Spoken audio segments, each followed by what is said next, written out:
Whoa, I can't hear you, Clay. Anybody hear me? All right. How about this? Can you hear There me you go. Got you, buddy. You'd think after this many years and 113 episodes, I'd have this down. Are you new or what? FNG. Yeah. Oh, yeah, the FNG.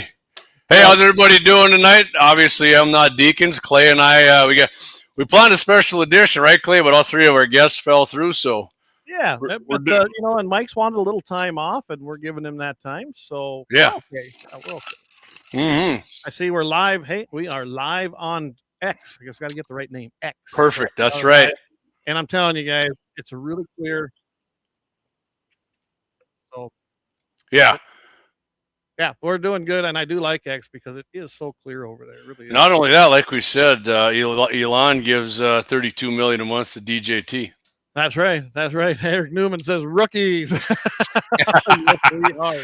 Hey, Eric, I can't remember what were you looking for 117 grain 25-06 or 25 caliber Game Kings? I can't remember what we were messaging about the other day because I did see some today. If that's what you were looking for, let me know in the comments here, buddy. Hey, Rumble, glad to have you on. I just checked over there, the Rumble channel. People are chiming in over there a little bit. They're starting to come on board. So we are up and running, and I have not checked out CommieTube, so don't really care. Yeah. Well, Clay, why don't you let everybody know what we got on tap here tonight? Well, I think we got a pretty good show tonight. We are going to do the debate review from last night's debate, which you guys might be surprised what Jamie and I have to say. Pretty much the Second Amendment part of the debate, right, Clay? I mean, we might get into a few other things. But we'll get to that here. Then we're going to do the Florida deputy who accidentally shot your girlfriend because you were cleaning your guns and dry firing. Oh my goodness. Really? All right. Antelope. We'll talk about that. That opens up here. I believe that opens up at noon Central on Friday. Or did they change that? I guess I really don't know. Which one, Clay? Antelope season, North Dakota. Yeah, noon on Friday. You bet. And 11 o'clock Mountain Time. So we will be out there. Me and the boys each have a tag, and I'm looking forward to getting out there and zeroing in on a few antelopes. So. Mm-hmm. And we do have. So I just checked out the little herd. They're staying on the place here, so that's good. So if you ask to hunt, no, because we'll be out there.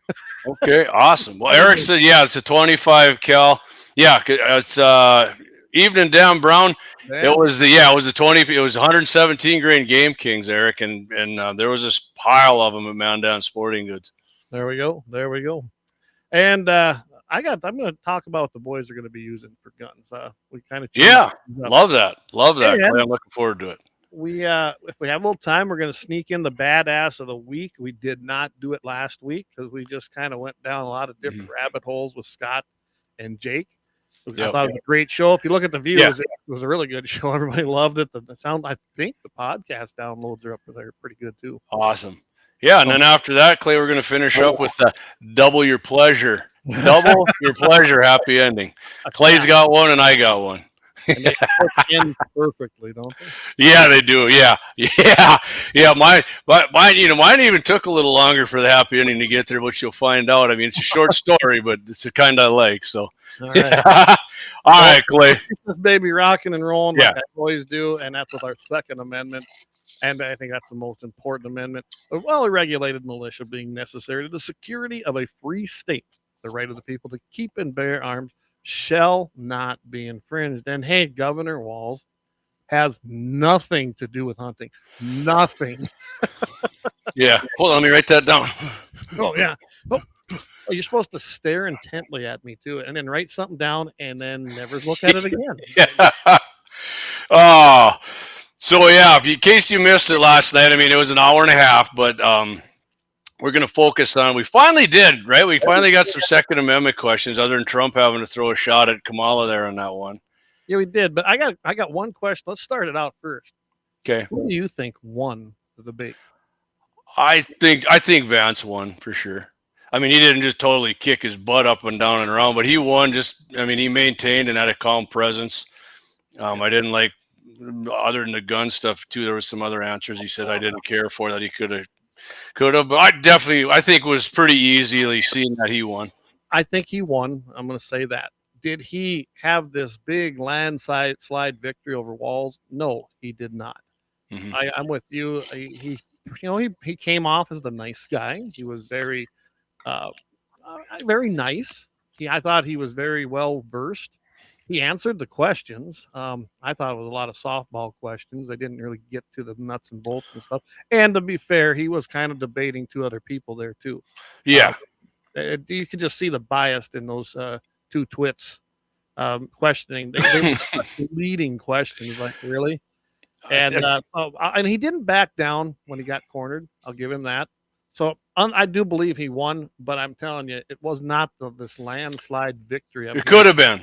It It could have been. It could have been for sure. Just alone on the guns things we're going to go and I'm over gonna here. go with that. Tell them why, and it has to do with Yeah. So the first thing they start off with, right, is Matthew sign. I gotta put that out there. So Matt says, "Show me a guy who hasn't shot blanks at his girlfriend while polishing his teeth. I'll show you the liar." Nice job, Matt. Nice. Polishing his piece. I'm pretty sure we taking a tarnish off the bullet. So the first question they asked was if of J.D. Vance, if he thought holding parents responsible for their children's crimes would help curb school shootings.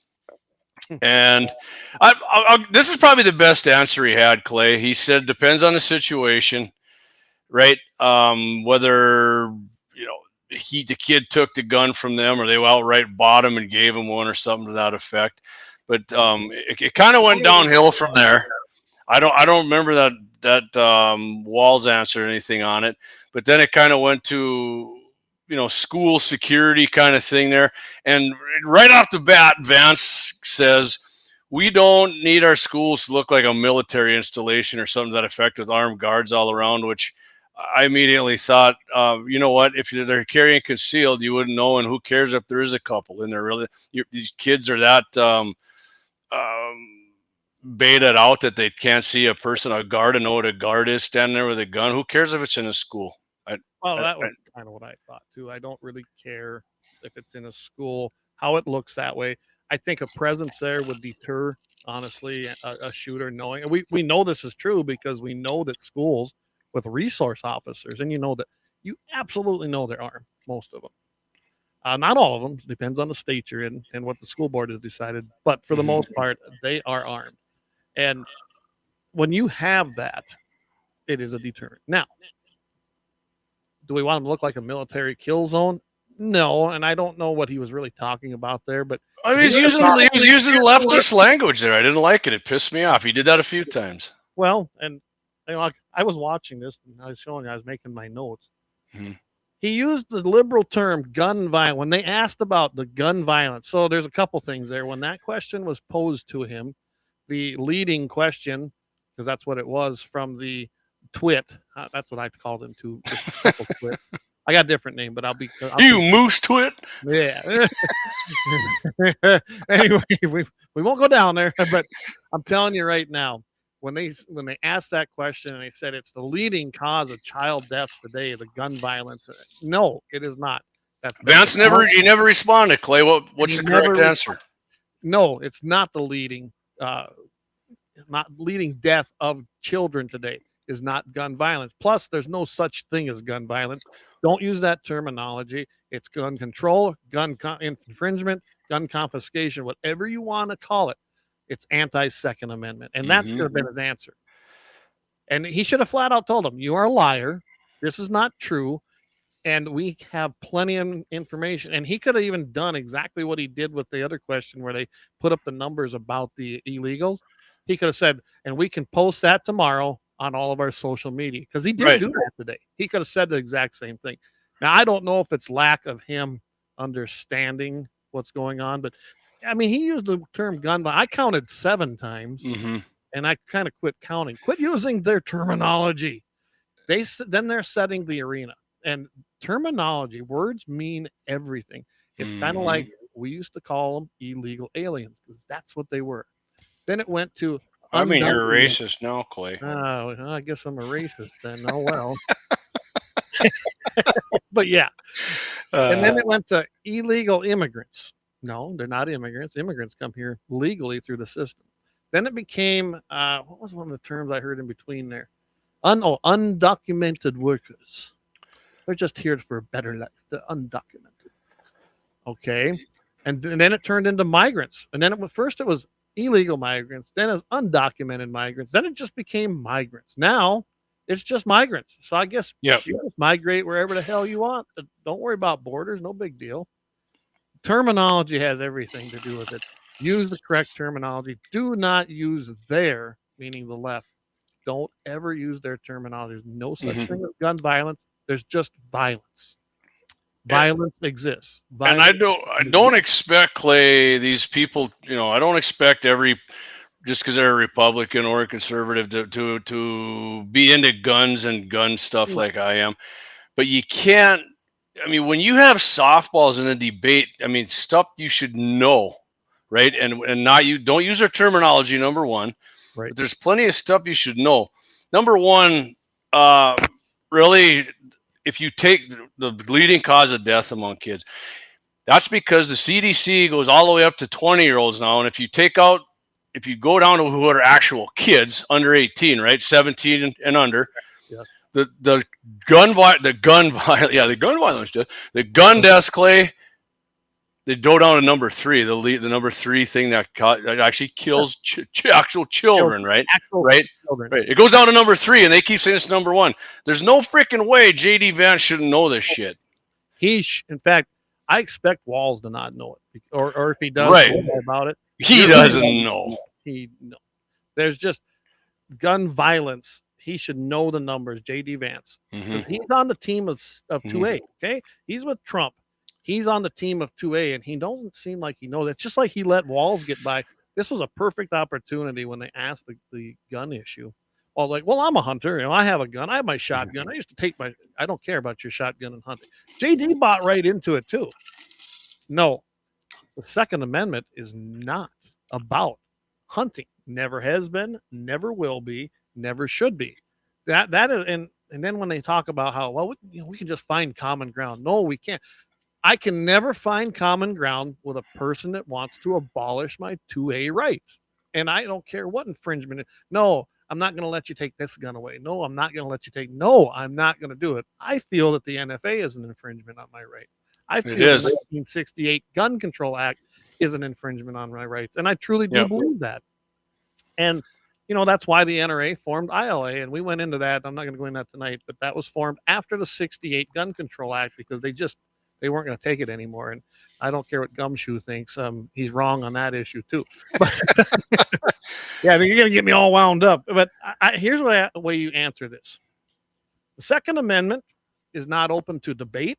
It's not open to common ground. It's not open to interpretation. And it's not open to compromise because my rights are not compromisable.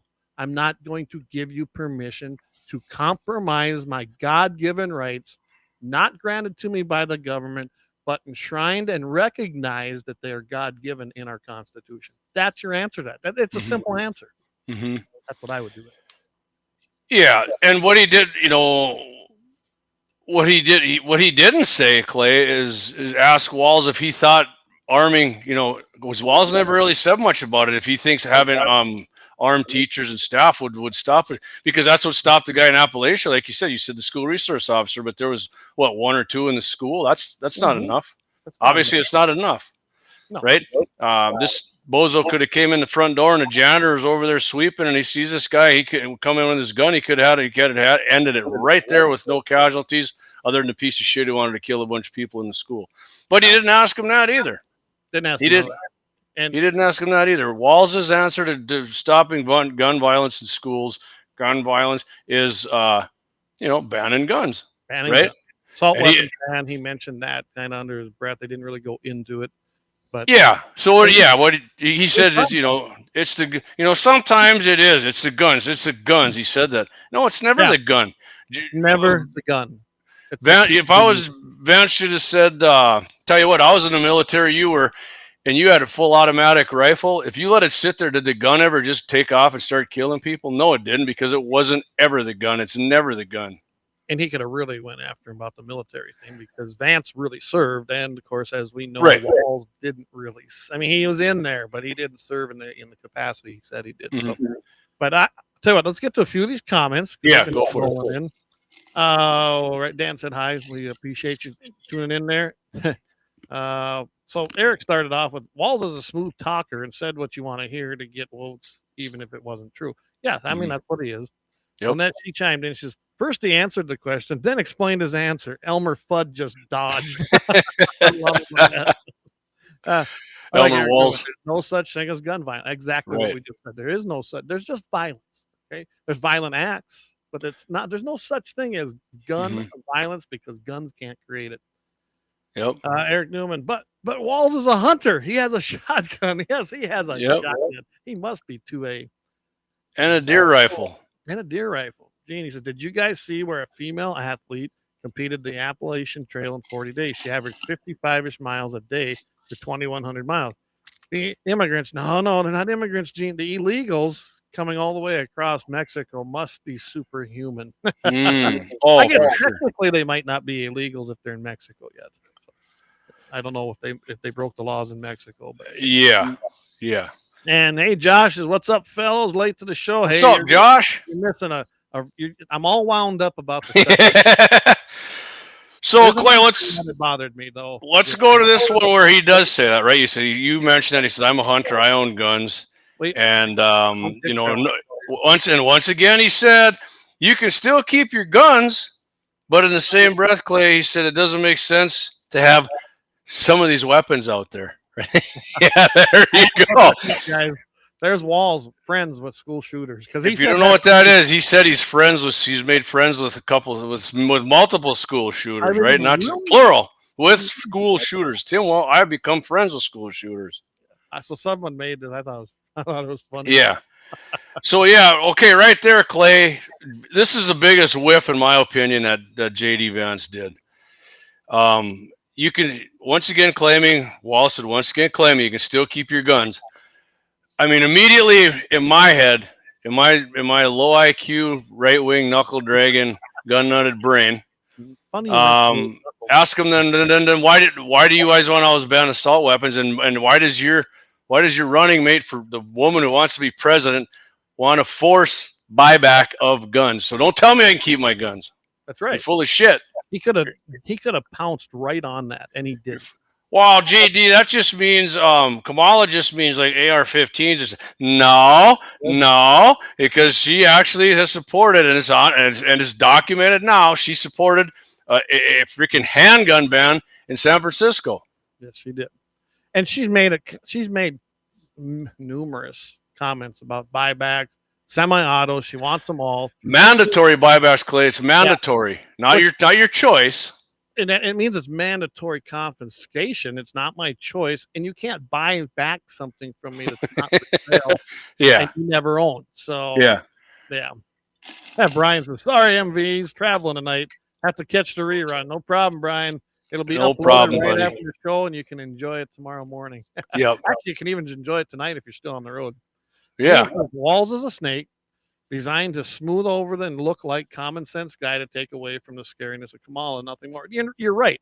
Walls was picked because he's dumber than Harris. Biden or Obama, he picked Biden. He was dumber than Obama. Biden picked Kamala. She was dumber than Biden. Kamala picked Walls, and he is dumber than her. So it's just a progressive chart of stupidity. And you're right. He's an everyday. They try to sell him as this rural, everyday guy. He's just out there hunting, and he's just out there, fishing. And he said, "Hey man, I used to be part of the NRA." Well, what made you change it? Well, when the Parkland parents came into his office. Well, again, JD Vance should have said, "You guys want to put a law into where you can only have 10-round magazines. Did you happen to tell the Parkland folks that the shithead down there used 10-round magazines in his AR-15? I bet you didn't. You know why? Because you didn't even frickin' know, Walls. You frickin' airhead." Walls is just there collecting a check. He travels to China quite often. I mean, unfortunately, it works for him.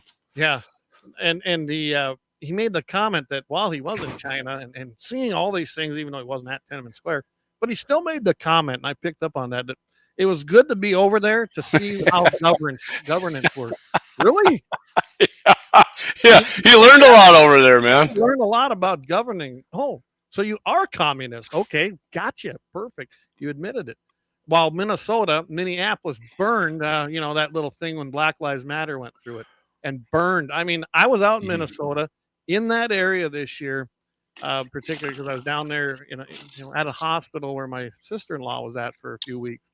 I'm telling you, it hasn't recovered yet. It looks like hell. Ask Todd Mitchell. He's been down there, and you want to get Todd fired up. That's his home turf. And they did. They destroyed this place, and not a lot of it hasn't recovered. Windows are boarded up. Buildings are abandoned. It looks like a third world country in parts of that area now. It's really kind of disgraceful because when I worked out in the Twin Cities area back in '94 and '95 during the summers, I used to go down there and enjoy some of the concerts and things, in that particular area, and it was a nice area. It ain't nice anymore. No. Nope, just like all Democrat shithole cities down. So Doug's got a comment here. What shooter did his kid meet eyes with, or is it just another story that he made up? What Doug is referencing there is Walls claimed his kid was at a outdoor volleyball game or something, and he witnessed somebody getting shot, which Doug, if you saw that today, AWR Hawkins had it. He said there's absolutely zero proof people are trying to find that his kid even witnesses. So it's another freaking made-up bullshit story. Just like all of them. How many times has Biden done it? Well, I talked to a guy today. Or I drove semi for 2 years. What? You don't even know how to drive a car, Joe? Yeah, you imagine him? He couldn't pass the physical. They have a CDL. Yeah, G said he misspoke about being in Tiananmen Square. Yeah. Just because you're in the same country doesn't mean you were in one of the big key world events there. Tampon Timmy. So, I mean, they didn't highlight on any of that stuff that Tim did, that Walls did in Minnesota as governor. And let's not forget, Walls was in Congress, by the way. He was a congressman briefly.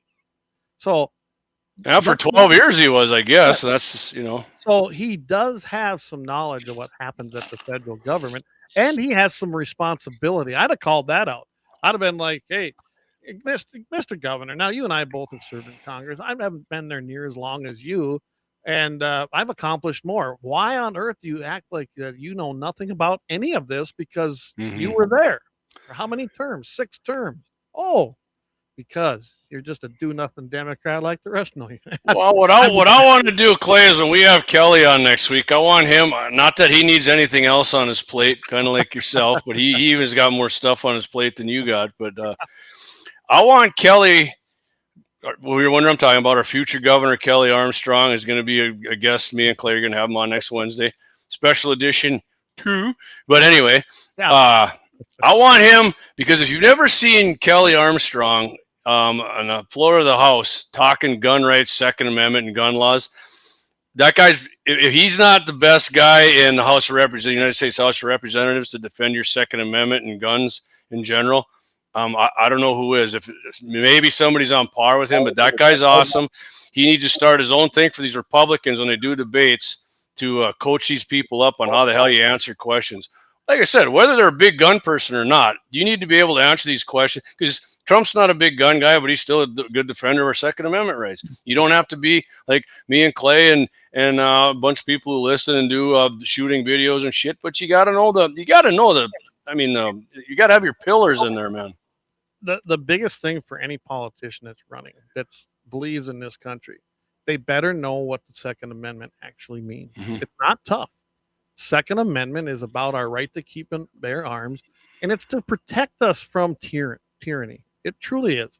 It gives us the tools that when we see that something's went majorly wrong, it gives us just another tool to restore our constitutional republic. And that was its intent. That was its entire intent, because they never wanted to see what happened to them when they came over here and watch what the king did to them. I imagine our founders today would, if we could meet them, they'd probably say, how come you guys haven't been fighting like 20 years, 50 years ago? They would. Yeah, they would, and I'm pretty sure I'd be right there with them. Yes, let's go, George, go. Yeah, let's keep buying big old. Hey, man, I tell you what, George, I work in a den lab. Let's get you some good teeth before we go to battle here. Yeah, some more wooden ones. We'll get you the good stuff. Yeah. All right, Clay, we should get our first break here. Yep, we're going to take our first break, and being this is a special episode of Guns and 701 and 701 Nation, we'll use both stuff. So here we go. Perfect.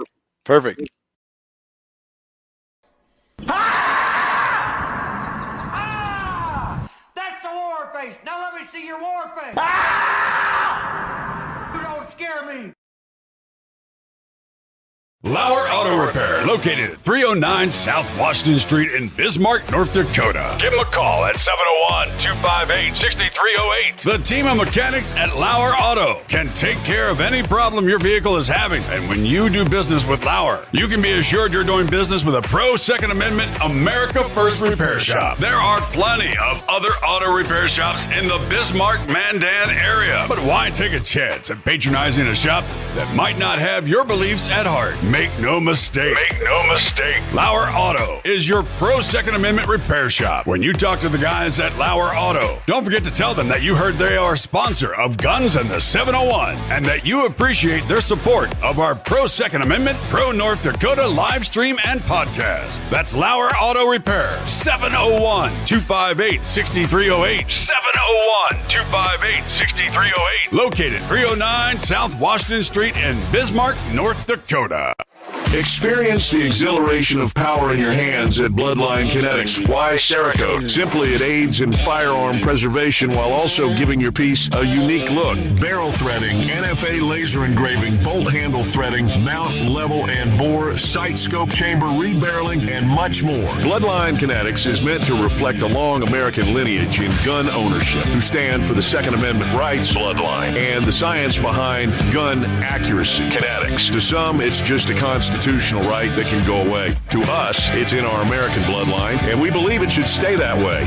Here at Bloodline Kinetics, we understand that hunters, sportsmen, women, and gun owners should have a quality firearm. Stop and see us at 2008 Morrison Avenue 2 in Bismarck, North Dakota, 58504, Monday through Friday, 8 a.m. to 5 p.m. Call 701-390-7997. Visit our website, bloodlinekinetics.com. Ever tried catching a fish with your bare hands or hunting a deer with a stick? Don't be that guy. At Mandan Sporting Goods, we've got all the hunting and camping gear you need. We're your one-stop shop for outdoor adventure. A well-regulated militia being necessary to the security of a free state, the right of the people to keep and bear arms shall not be infringed. Check us out at mandansportinggoods.com, or better yet, stop in to 210 East Main Street, Mandan, North Dakota. Mandan Sporting Goods, where the outdoors meets functionality.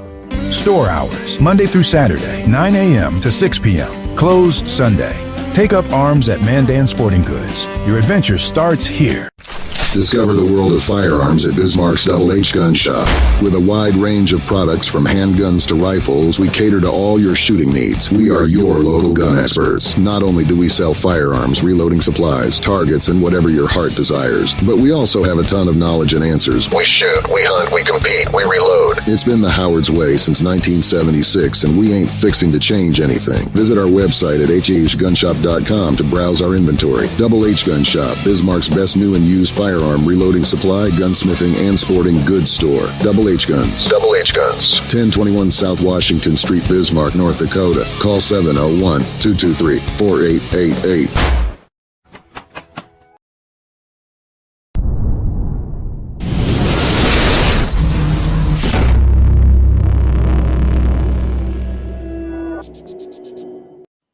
And we're back. We're back, and hey, you just saw the commercial I just picked up last week. Yeah, I know I had nothing better to do after I had surgery, so went down to Double H, purchased myself a couple new rifles, and everybody listening, and then more is going to find out in the pretty near future what they were. Well, I mean, you won that big raffle with some money. Yeah, that Motor Days, I won $500, and I know and I sold another rifle. And I bought a scope from you, so yeah, hey, 2 guns. Yeah. Oh, that's right. I got another Hondo coming there. Yeah. Damn, huh? Nice. Plus, then one of them I took to Bloodline. had to get it threaded, and that's I'm going back. I'm going back to the future. It's a caliber I had, so I'm getting that not only Cerakoted, the stock, but it's getting threaded as well. So go ahead and I saw you put that up there from Gene. Clay, go ahead. Yeah, Gene, he chimed in here. He says the battles of Lexington and Concord were because the British Army was on its way to confiscate the armories and weapons. Absolutely. They don't teach that in history anymore. Maybe that's where the founders got the idea of the Second Amendment. Part of it, for sure. That had a big play in it because they understood what it meant to not be armed. I mean, we are defenseless. Every country that's fallen. Let's look at Germany. One of the first things that they did there was, guess what? Confiscated the guns, especially from the Jews. Yeah, everybody that wasn't on their team. What's that? Everybody wasn't on their team. No, not everybody was on their team. So I'm telling you, when you look at countries, that's usually the first thing when they start taking over and become dictatorships. That's one of the things they do. Eric puts in there, hey, great. This is a good shout out for Lauer Auto Repair. Since I can't support much of your sponsors because of being south of the border and buying guns pretty much. But your sponsor, Axe, is been helping me with my rig. So thumbs up to your sponsors. Hey, thanks, Eric. We appreciate Awesome. it. And when you do go in there, let them know you heard it here. Let them know you're listening and that you appreciate it. Well, Eric, as your friend, I'm going to help you out with them Game Kings. So there you go. There you go. We'll see you at the Steel Challenge. So Clay, right? Well, I'll finish up. I want to say one more thing. Obviously, Clay and I aren't anti JD Vance, but when we're going to have an election this close and something, and man, you can't let something slip here. When you got a chance to punch somebody on the jaw and take them out, we got to have that, man. We got to have that. I'm feeling good about our chances of winning here. I'm not real good, but I probably feel better about it than you do. Mainly because I watch some different stuff. I'm not talking news. Some other things that I'm in. Oh, my cousin Dave's down there in Georgia. Yeah, you and Vance was saying that we were texting about the chemical plant down there. So did you notice that's two of them now? There's one in Texas too before that. We saw this last election cycle, huh? I don't know. There's no conspiracies, but there's no. I mean, it's just like not real quick. It's not just like the dock workers thing or whatever. Man, I always feel like the Democrats are angling on something because they're just such crooked bastards. I mean, it's always like like they're planning shit here.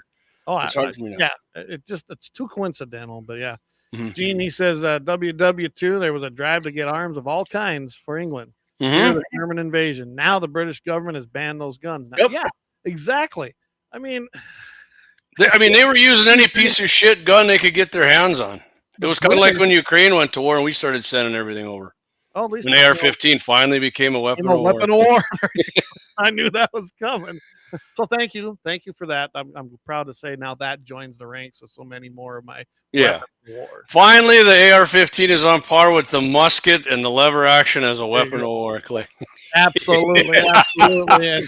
And here's another great weapon of war, the 1911. And if you know about this, we gotta be careful what we say. But hey.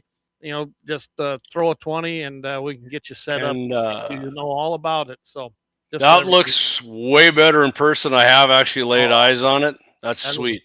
Gun. It really is. I picked it up on Friday or Thursday. Well, if anybody's listening in Zap, speaking of the Zap Motor Days of my widow, I'm probably going to be up there with my dad Saturday night. So if anybody's from there is listening or hears it on the podcast, hit me up.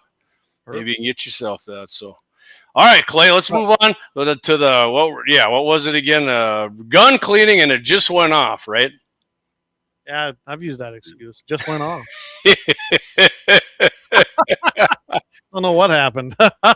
Anyway, yeah, so you know what? This isn't the first time I've had a story like this from Florida. No, I've heard this many times. And so this is down in Florida. It's around they call the Highlands. I actually know where that's at. There's highlands in Florida? There's a place called the Highlands. It's an area. This is in all of Florida. He's a Florida deputy with the sheriff's office. He has been charged with manslaughter now after he shot and killed his 25-year-old girlfriend. Jesus. Also, since this has been an update, he's also since been fired. Claims the shooting was an accident. Well, I don't doubt it was an accident by definition. I do Right. think the charge of manslaughter is probably appropriate unless they find evidence otherwise. She's 25 years old. He's 32. What I found interesting is I went over to England to find a story. They had a lot more information. Imagine that, huh? Really? Yeah. More detailed You information. bloody Yanks and you bloody Thundersticks. You know, I'm not gonna kid you guys. I do tune into the BBC once in a while, and the Daily, what's it called? The Daily Mail, I think is what this one is. Yeah, and that actually, the Daily Mail originates out of the United Kingdom. So We're gonna win this bloody Peterson back over yet. So what happened was, officers responded to a home in Highlands area around 11 o'clock. This was last Thursday. From they got a call from the Marion County Sheriff's Deputy Leslie Dale Ballou. I think that's how you. There you go. Nice coaster there, by the way. If we ever have a grand opening at Mandan Sporting Goods, we thought we'd use those. But anyway, It's good. Yeah. Boyaloo, I think that's how you pronounce it. I don't know. He told 911 operators that he accidentally shot his girlfriend, 25-year-old Paulina Wright. Officers found the victim dead with a gunshot wound to the forehead. This was her. That was him and her. Just normal. Mm-hmm. Then I didn't know he was a forehead shot even yet, but go on. Yeah, he was, and he was cleaning a rifle. But anyway, he allegedly admitted that the couple drank margaritas at Los Magus. I think that's how you pronounce that. Mexican Sounds restaurant, about right. before going home to clean his firearms, a handgun, and a rifle. Now, I don't know about you, Jamie, but when I go out to eat with my wife, not my girlfriends anymore, but I'm sure that the first thought through your head when you take your wife out is not to go home and clean not those guns anyway. I mean, Give me just the old single shot. Yeah. Give me another margarita, make it a double. I got some guns to clean. Yeah, I mean, I just don't get this that you would even.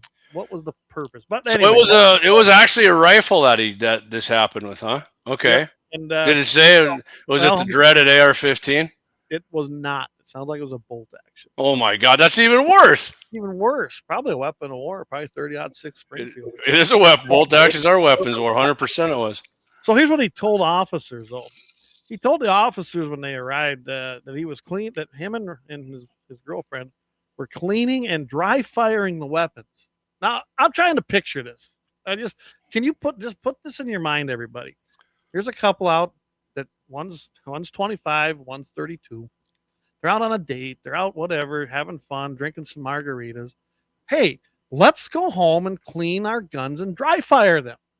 Sounds great, right? Isn't that just a great way to something's sounding fishy to me here, really, Clay. That's exactly what I thought, too. According to the arrest report, and when the officers arrived, he told them, he goes, I know this looks really bad. He also reportedly said that he knew pointing a rifle at Wright was the wrong thing to do since he works in law enforcement. So he admits he was pointing a rifle at her, dry firing it supposedly. I mean, does this sound accidental to you? No. Officers say that the physical evidence at the scene, it does collide. Wow, I can't even talk. Anyway, it actually says what it says. You can clean some guns later? Yeah. And it affirms the accounts that the suspect told. So he basically told them all exactly what happened. To me, it sounds odd. I mean, if I was an investigator. I mean, you wouldn't admit directly something's just. And then there was residents, they're telling the news story, or telling news reporters that all these factors should be considered because he was a decorated officer. He'd won awards. He was respected within his precinct. He was hired in 2016. I didn't get that from any of the U.S. news, but I got that from the over the pond news. Limey? No, there's a Limey's English, or is that Australian? I don't know. I don't do very good either. But and then here's what I found interesting. I looked for a mugshot. Mm-hmm. Mugshots, I found out, of law enforcement officers are exempt from all public records in Florida. Now, why is that? Seriously. I mean, aren't we all equal in that? If we should be. So, then you flip over here to the Daily Mail from the UK.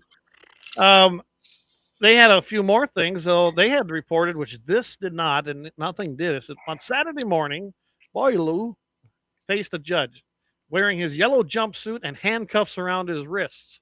So, that's pretty detailed. Can't do that to mine. That hurt. Yeah, you're in trouble. Circuit Judge Stacy Yeoman told his attorney, Jimmy Sparrow, that she found probable cause for the arrest. And then, of course, Sparrow, the attorney, he started to argue that his client's bail should be set at $25,000 based on his record and his, No, you shot somebody in the freaking head, man. I don't care what you did. The assistant state's attorney, he said, no, I would like to see nothing less than $50,000. I was thinking like $1 million. Well, yeah, because he had concern for the community if he was released. Yeomans, the judge, set bail at $30,000, adding that if he does post bond, he cannot have any weapons or guns and zero contact with Wright's family, which was his girlfriend's family. Now, another thing with him is he studied criminal justice at the College of Central Florida. He was hired by the Marion County Sheriff's Office in June of 2016. During that time, he worked in the patrol. He became a field training officer. So I did a little looking at that. He was training other officers at this time, which... So when you want to dry fire, boys, point it at your girlfriend. Yeah. God, it's really... was promoted to the rank of corporal. He received 2 Eagle Eye Awards. I don't know what them were. For his assistance with investigating and apprehending suspects in multiple burglaries. And his supervisors also thought of him as trustworthy and a proactive employee. So, I mean, I don't think he has any issues, which makes it even Sounds worse. like the guy couldn't handle his liquor worth of shit. Yeah, either he was drunk or there's other motives. And I guess they'll investigate and hopefully find out. So, I mean, if they're dry firing, the only thing let's just say it was an accident. If it's clean and then you're going to run your bolt, right, obviously you brought it back instead of just cocking it up and down. I mean, right. He had to have forgot, or whether it was detachable magazine or whatever. I don't know. Even if it's an internal magazine, he forgot that he had one in there and chambered one. And then, either way, it's bad. So if he forgot he had one in there and he cleaned the gun, that's bad in itself. Just pointing it at somebody's head and doing it. You don't even know the freaking BB gun. What were we all taught in our hunter safety classes? Never point a gun at a person, right? You treat it as only pointed at the things you intend to shoot or kill. Mm-hmm. Mm-hmm.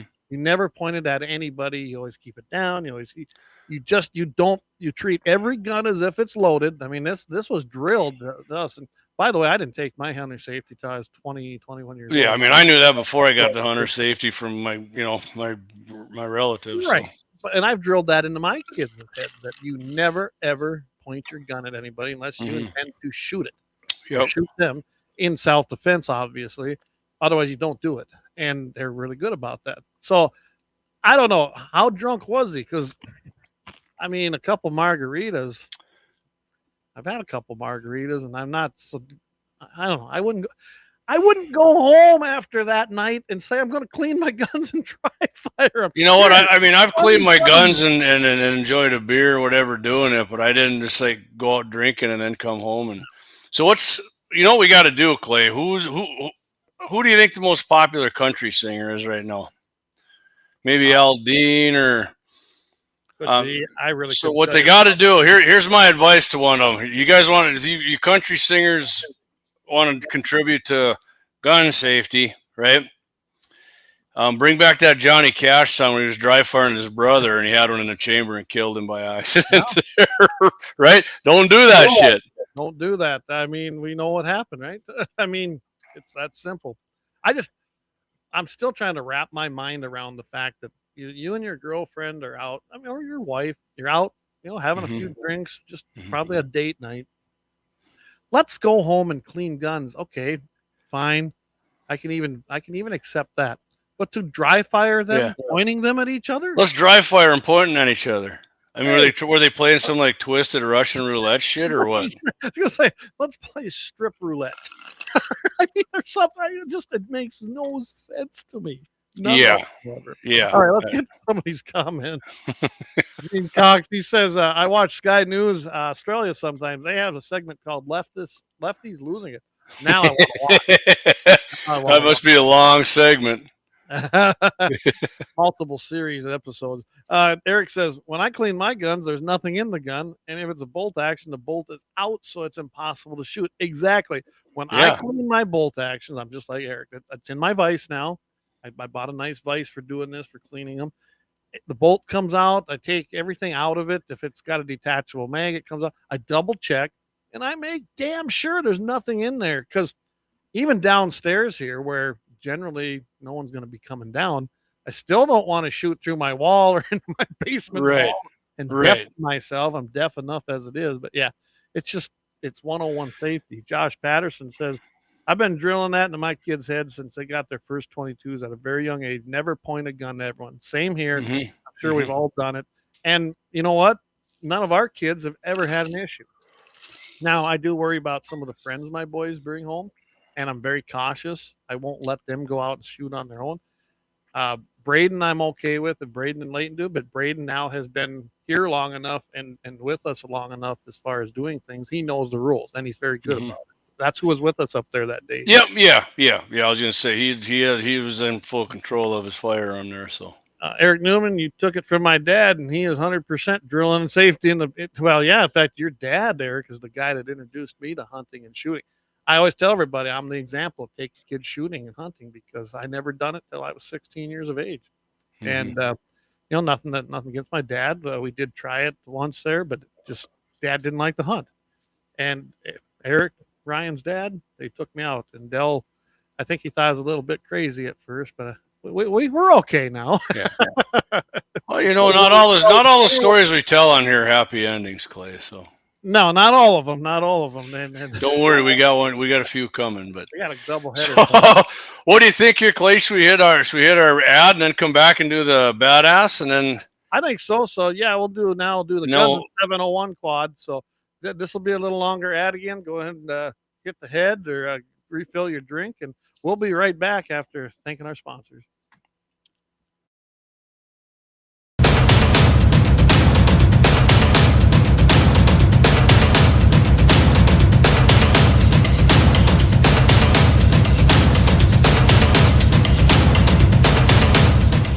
Lauer Auto Repair, located at 309 South Washington Street in Bismarck, North Dakota. Give them a call at 701-258-6308. The team of mechanics at Lauer Auto can take care of any problem your vehicle is having. And when you do business with Lauer, you can be assured you're doing business with a pro Second Amendment America First repair shop. There are plenty of other auto repair shops in the Bismarck-Mandan area. But why take a chance at patronizing a shop that might not have your beliefs at heart? Make no mistake.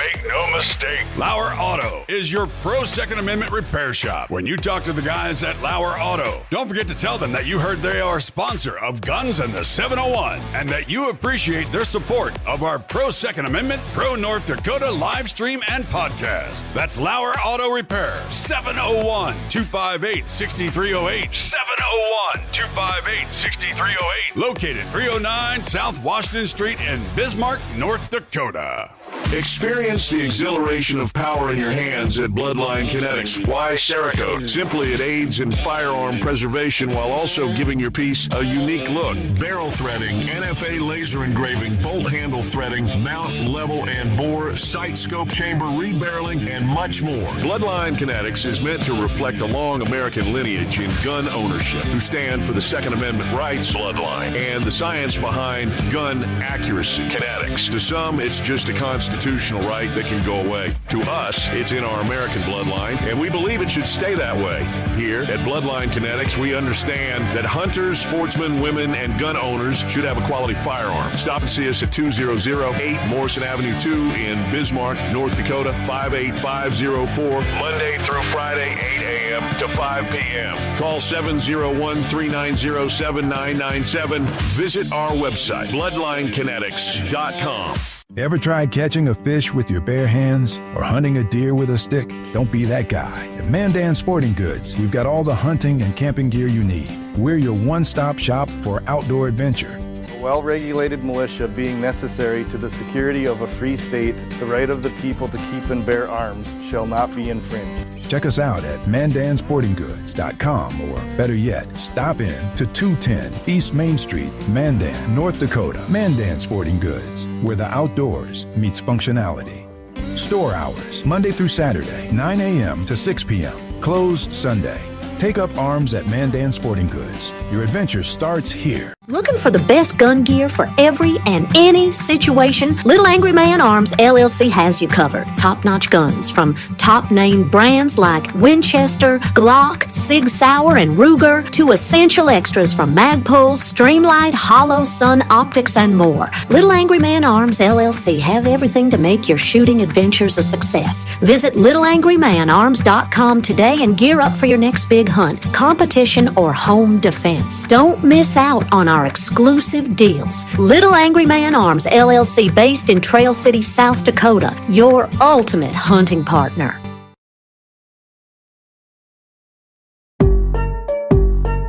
Yeah, hey, look, I got the moves like Michael, the flow like Aubrey, walk around thinking I'm a prince like Saudi. Mismatched Converse, t-shirts tucked in, know my worth, can't tell me nothing. White Nikes, albino, can cop my stilo, head to the top, bottom line is a motto.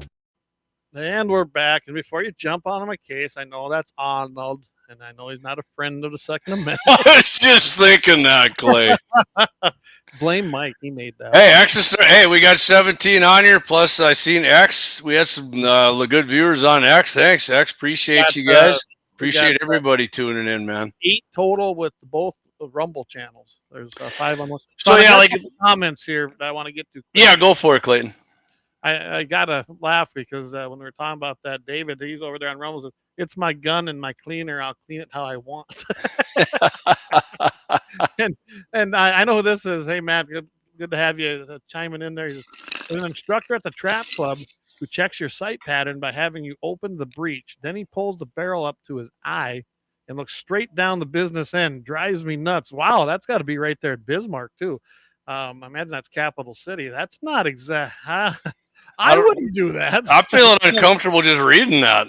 Yeah, wow, it'd drive me nuts too. So, unfortunately, they're everywhere, aren't they? And I want to put this out there too. Just because that was about a deputy sheriff, or sheriff's deputy, most officers are not like that. I guess I had a couple people text me and they're like, "Oh, what are you picking on cops again?" I said, "No, we're not." I said, Clay actually told me that, and I said, "I think that's a good story just to talk about general safety with it. It had nothing to do with." And that's basically what we talked about was general safety. This is not, and you know what? You're probably right. I imagine, and I know in that story they talked about how that could be a black eye on law enforcement officers. It is not. Most law enforcement people I've met are very, very conscious of the safety of their firearms. So most of them would see that and be like, "What the hell is this guy's problem?" They'd be like, "What a dumbass!" Yeah, just like you do. And I don't care if you're a cop or if you're a waiter, or if you're bank, if you're doing stuff like that, dry firing your gun, whether you're drinking or not, just cleaning your guns and dry firing them and pointing them in the direction of a dry firing them is bad enough, Clay, but you're pointing at each other's heads and doing it. I mean, that's what I said. I mean, these two, they must have been like some weird Russian roulette shit, or I don't know. I have no clue what it is, but yeah, hey, we even got a Twitch listener high over there on Twitch. Last time we had I had to go hunt him down. Hopefully it's not maybe it is an anti. Maybe we'll flip you over here. Hey, you know what? I'll put this out here right now. If you're an anti, you go to the front of the line. I'll try to call you, and we'll put you on here because I know I can figure that out. Because I got no qualms about talking with an anti. Don't worry, you can't get mad and go cry in your corner because we're going to be honest with you. Right. I'm going to get you guys banned. Yeah. Well, you might on CommieTube and Fascist Book, but all the other outlets, we're good. And I thank everybody for being over there on Twitter or X, because that seems to be where everybody's landing in on our world as far as the conservative side of stuff. And I can tell you what, I've put some stuff on there and nothing's been banned. So yeah. So I saw the video again. I'll mention this. I know when a couple of weeks ago, whatever it was, I was on with you. When was that I was on last time? Maybe 3 weeks ago, but Mandan Sporting, because we got to get in there and do a new video, because that was Brandon's old shop. The new place is freaking awesome over there, man. He's got And it looking good, more room. So that's Absolutely. 206 4th Avenue Northwest of Mandan, 2 blocks north of Runnings there. And we got to get him to do his grand opening because we got things planned for that. Come on. Yeah. We want to get that. I said 10% off, and he said 10%. Hell, we'll go higher than that if you're going to drive over here. So I'm thinking, okay, like 20. So yeah, Sounds to me. we'll give you guys a heads up when it's going, and then get your cash ready. And I can't remember, but I believe the 25th or 26th of October is the NRA banquet, right? Coming up. 25th, I think it's a Friday. Friday, yeah. Okay, that'd be a Friday. That's going to be up at the Baymont. And the reason I bring that up is that Jamie and I might just set up shop Friday. We should put a poll up for that, Clay, when we do a live and see what the. Tell you what, put it up on Fascist Book. Okay. You can do that, can't you now? Yeah, I think I can do that on X too. So I can do it on X. We're going to put a poll on there that says, should we do a live broadcast from the lobby of the Friends of NRA event and visit with the people attending? But why the lobby, Clay? Well, I understand that the rep didn't want us in there last time. So yeah, but you we know were what? going to be in there. We were going to be right at the door, right? We were going to be right in there and welcoming people, giving them a lot of press, really. I can tell you this, though. I'm probably going to buy a ticket, being my brother and sister-in-law run it. So then I can go in there anyway. Yeah. Well, my boss, I'm pretty sure he's buying a table, and I'll probably have a ticket. But if I don't, you know what? I'll be more than happy to give him. I think it's 40. Is it 40 or 45 this year? I think it's 45, which makes sense. I know what meals cost. I mean, we were starting to do 30 and 40 when I was a rep, so hasn't went up a whole lot, really. But I'll tell you what, I still think it's a good organization. I still support the best, man. And I'm sad to see that they only do a handful. I'm talking 2 or 3 maybe in North Dakota and maybe 1 in South anymore. I don't even know. It's kind of sad what happened to that after I retired. But hey, don't hire government employees, and you might have a successful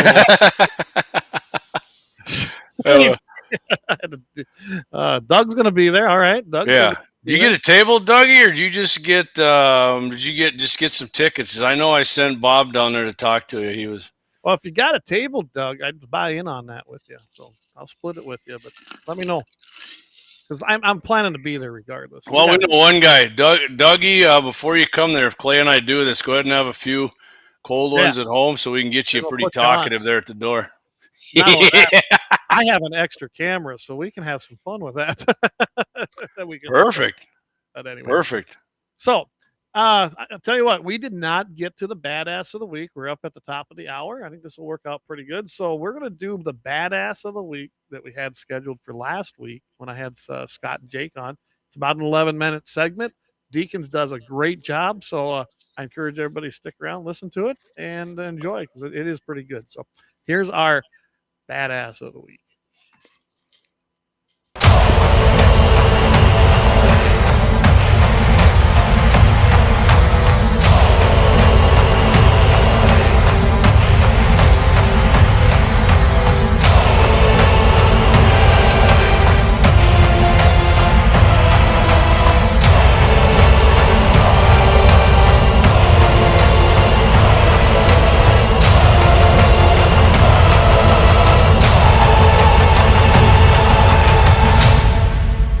Well, everybody, welcome back to gunsona701.com and our weekly Badass of the Week.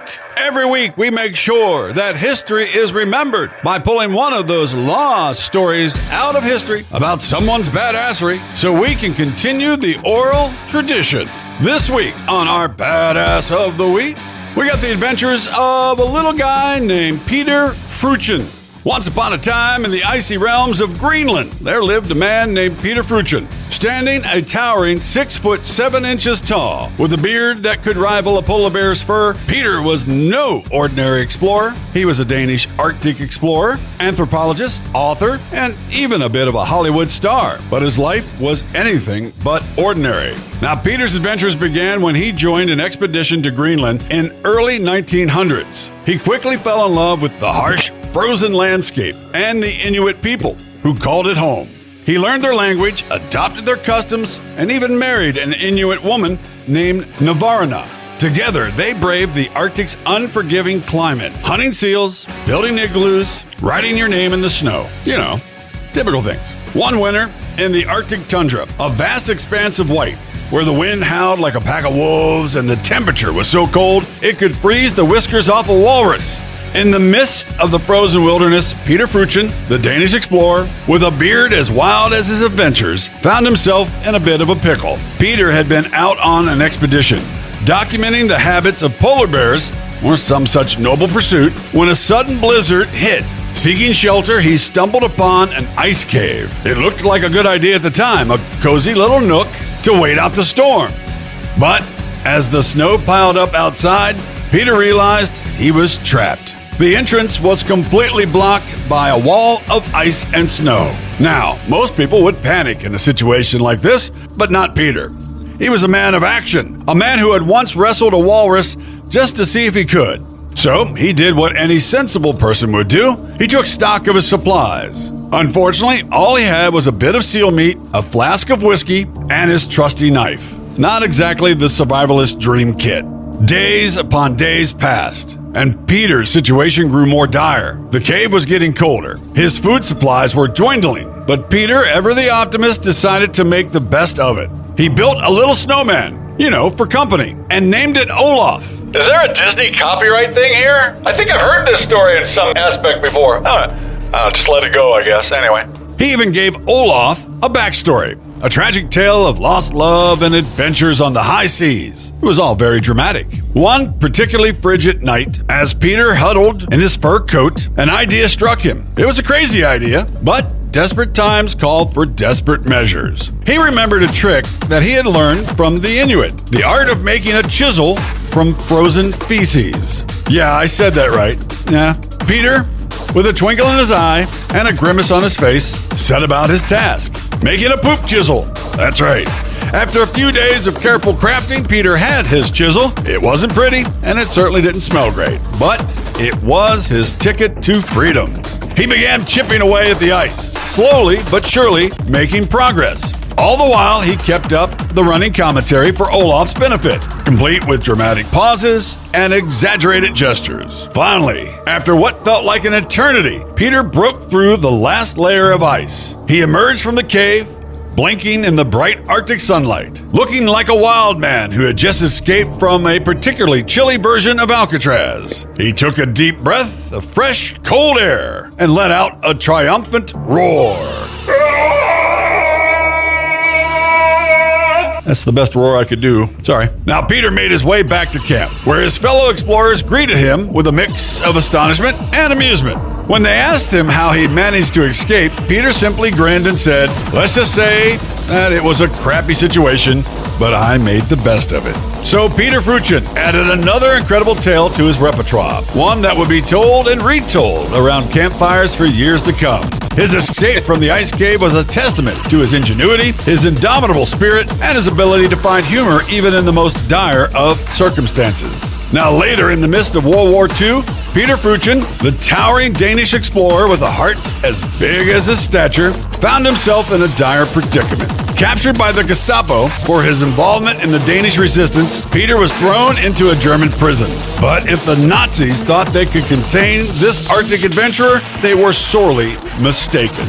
Peter's cell was a cold, damp room with a single barred window that offered a view of the bleak gray courtyard. The guards, thinking they had captured just another resistance fighter, had no idea that they were dealing with a man who had once escaped an ice cave using a chisel made from his own frozen feces. Peter, however, knew that brute strength alone would not get him out of this one. He needed a plan and a bit of his trademark humor to keep his spirits high. One evening, as the guards were making their rounds, Peter noticed that one of them had a particular habit of whistling a jaunty tune. Peter, ever the keen observer, realized that the guard's routine was as predictable as the Arctic tides. He began to hatch a plan that was as audacious as it was ingenious. Peter started by befriending the guard, engaging him in conversation about music, and even teaching him a few Danish folk songs. The guard, flattered by the attention and the novelty of learning a new language, began to let his guard down. Now Peter, booming with laughter and infectious personality at all times, made him a favorite among the prison staff, who started to see him less as a prisoner and more of an eccentric uncle. One night, Peter put his plan into action. He had fashioned a makeshift key from a piece of No, you thought I was going to say poop, didn't you? No, metal that he found in the prison courtyard. Timing his move perfectly with the guard's whistling routine, Peter managed to unlock his cell and slip out into the corridor. But instead of making a mad dash for freedom, he did something unexpected. He walked straight into the guard's room and sat down at his desk. When the guard returned, he was startled to find Peter sitting there, casually reading a book. What are you doing here? The guard exclaimed. Peter, without missing a beat, replied, I got bored in my cell and thought I'd come for a chat. You know, it's quite lonely in there. The guard, bewildered but amused, couldn't help but laugh. Peter's audacity and charm had disarmed him completely. Literally. Taking advantage of the guard's momentary distraction, Peter swiftly knocked him out with a well-placed punch to the head. He then donned the guard's uniform, complete with a hat that was slightly too small for his enormous head. He strolled out of the prison as if he owned the place. Now, as he walked through the gates, Peter couldn't resist one last act of defiance. Now, he turned to the remaining guards, who were too busy playing cards to notice anything amiss, and shouted in perfect German, I'll be back for my things later. The guards, thinking it was just another one of the jokes that the guards made, waved him off in a chuckle. Now, Peter made his way back to the Danish resistance, where his escape became the stuff of legends. His friends couldn't believe the audacity of his plan, and Peter, with a twinkle in his eye, simply said, Sometimes all you need is a bit of charm and a lot of luck.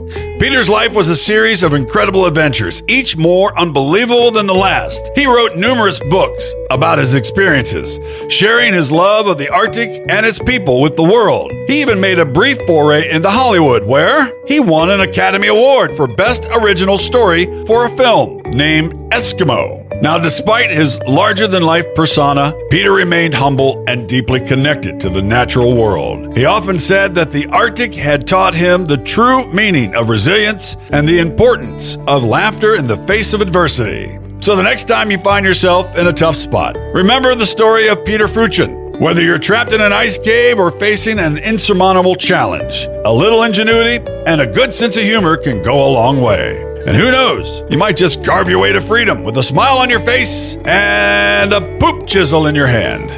Peter Fruchen, a Danish 6'7" total badass. Sources for this story were Wikipedia.org, allthat'sinteresting.com, books.google.com, and historydefined.net. Hey, if you liked our Badass of the Week from GunsInThe701.com, don't forget you can check out our back catalog of stories of other badasses. We've got that for you at GunsInThe701.com. On our back catalog, you can also check out our Wednesday show for GunsInThe701.com. We got the back catalog there as well. And our buddy Jamie's got 701Nation, our sister show, is there as well with the back catalog. As always, if you've got a badass that you want us to talk about, well, I'd love to hear from you. All you got to do is drop us a line, and you can do that at Mike@GunsInThe701.com. That's Mike@GunsInThe701.com. See that QR code up there? Well, you can click on that and donate a little cash. A couple of dollars, a fin, a 10 spot, a 20, whatever you got that you can spare, we'd love to have it. We need to keep up our equipment. We've got recording time we've got to do. We've also got subscriptions that we've got to update because that's the way of the world nowadays. All the computer programs are subscription based. So it always helps us out to have a little cash on hand. Also, don't forget to check out GunsInThe701.com. We've got our store on there where you can get merch. We've got all kinds of merch coming in left and right. Also, you can check out what we've got going on our upcoming shows. And I'll tell you what, it's just nice to see you on there. Well, until next week when we get another badass in history to talk about, right here on GunsInThe701.com. Don't forget, as my friend Clay always says, keep your powder dry and stay safe, you bunch of badasses. All right. Perfect. Yeah. I tell you what, I thought that was a great That was a good one, man. Nice done. Nicely done, Mike. Better than nice. That was awesome. And I liked all the stuff he puts in there too. Well, when I watched it last week, you know, when we were going to use it, I watched it beforehand. Can you imagine making a chisel out of your poop? Wouldn't even think that would work. And then the Nazis, they couldn't even keep him. He punched him out with one blow, man. It's nice to see our man Chuck Heston in there too. Even from Planet of the Apes laughing. I like Doug. He says, "What the shit?" Yeah, I know Dougie watched some Walking Dead. It reminded me of Negan when I seen that. What the shit? Hey, I will put this out here. Josh Patterson, he chimed in. He says, little off topic, but if you're bored Saturday night, my boy will be running his first demolition derby in Mandan. I guess it's not Saturday night, 1 p.m. Central Time at Dakota Speedway. Again, 1 p.m. Central Time at Dakota Speedway. You guys can get out there and cheer him on. He will be number 5X. Right on. Very good. Sounds like a great time. I cannot make it up there, I know for sure. We actually got company coming over. I'll be on my way to the ranch in Golden Valley at that time. But if you want to cheer for somebody who's pro Second Amendment, cheer for 5X in the Derby, baby. Especially them. I mean, yeah, Josh, is that the son that was out there shooting? Yeah. Great. Sounds great. Yeah, and the guy who even in the high wind, damn near put it in the orange on that deer at 400 yards. If you want some entertainment, everybody, go hit that up on the YouTube channel and look at the comments. They've been quite entertaining. Yeah, Deer Rifle Steel Challenge is what it's called. None of us know what we're doing by someone. Yeah, the comments are pretty entertaining too. They know. I love that. They know nothing of what we did, right? They know that we were shooting, and we were shooting at 400 yards. Even though we talked about the wind, you actually have a wind meter out there. I even put it on the screen what the wind was, Clay. I mean, I can tell you this. I thought I did pretty good. I mean, I showed up, grabbed my 270 out, uncased it, went over there, and I made a kill shot. I just didn't hit the little red part. And which a lot of them even said, hey man, I know you guys missed and you admitted it, but they said it was still a great video. They loved it, and it did it's having a lot of likes and a lot of views, and we got more of the Steel Challenge videos coming. So you want to get some of these. Best advice I ever got: don't suck. Oh no, I thought it was pretty good. So. And I think that brings us to we should do our double header, huh? Yeah, double your pleasure, happy endings, Clay. But before we do that, we should take one more break and thank our sponsors, and come back. Absolutely. With our double happy ending, double the pleasure. And from there, Double Dragon. Double Dragon. The video game, you sick bastard. Yeah, sick bastard, right? All right. Let's thank our two biggest sponsors, and we'll be right back with double your pleasure, just for James. Sounds perfect. I'm from the Athlete's Foot Foundation. Brother, hey, can you get my demo tape to somebody? Lauer Auto Repair, located at 309 South Washington Street in Bismarck, North Dakota. Give them a call at 701-258-6308. The team of mechanics at Lauer Auto can take care of any problem your vehicle is having. And when you do business with Lauer, you can be assured you're doing business with a pro Second Amendment America First repair shop. There are plenty of other auto repair shops in the Bismarck-Mandan area. But why take a chance at patronizing a shop that might not have your beliefs at heart? Make no mistake. Lauer Auto is your pro Second Amendment repair shop. When you talk to the guys at Lauer Auto, don't forget to tell them that you heard they are a sponsor of Guns and the 701 and that you appreciate their support of our pro Second Amendment, pro North Dakota live stream and podcast. That's Lauer Auto Repair, 701-258-6308.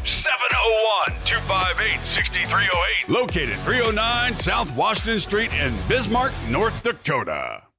Experience the exhilaration of power in your hands at Bloodline Kinetics. Why Cerakote? Simply, it aids in firearm preservation while also giving your piece a unique look. Barrel threading, NFA laser engraving, bolt handle threading, mount, level, and bore, sight scope chamber, rebarreling, and much more. Bloodline Kinetics is meant to reflect a long American lineage in gun ownership, who stand for the Second Amendment rights, Bloodline, and the science behind gun accuracy. Kinetics. To some, it's just a constitution. constitutional right that can go away. To us, it's in our American bloodline, and we believe it should stay that way.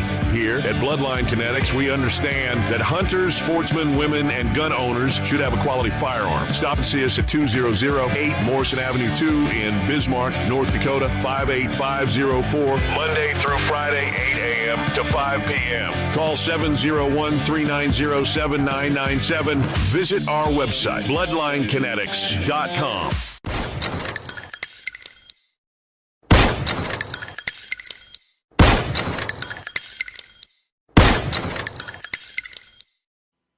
And we are back.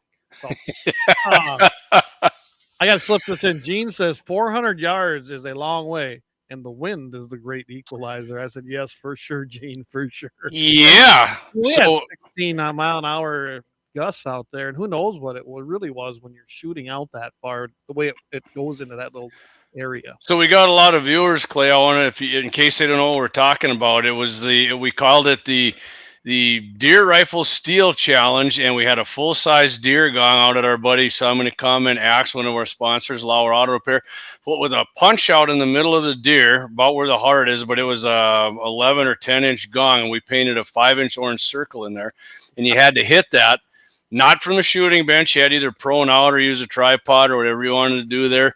But, yeah, you got one shot, no warm-up, and we had winds were anywhere from 14 to 19.5 or something. Not directly across from us, right? Kind of in the face and in the crossways. But, yeah, and it's a 400 yards, one shot. And, yeah, the wind was a real bitch to most of us. It really was. It really was. Yeah, so if you can check that out, yeah, it's on. Couldn't get it. I was having internet problems the day I loaded it up. It's not on Rumble, which most of our videos are going to be, but you can check it out on YouTube there. CommieTube, as Clay calls it. Over there. Damn near. Yeah. Hey, we only need 9 more views to get to 5,000. You haven't seen it, check it out. And you can or check it out on Facebook as well. But YouTube's where it's really doing well. And we got other ones planned for that. We have the next one coming up planned for the weekend, 19th to the 20th. We're going to do it, called the Prairie Dog Steel Challenge with your varmint rifle.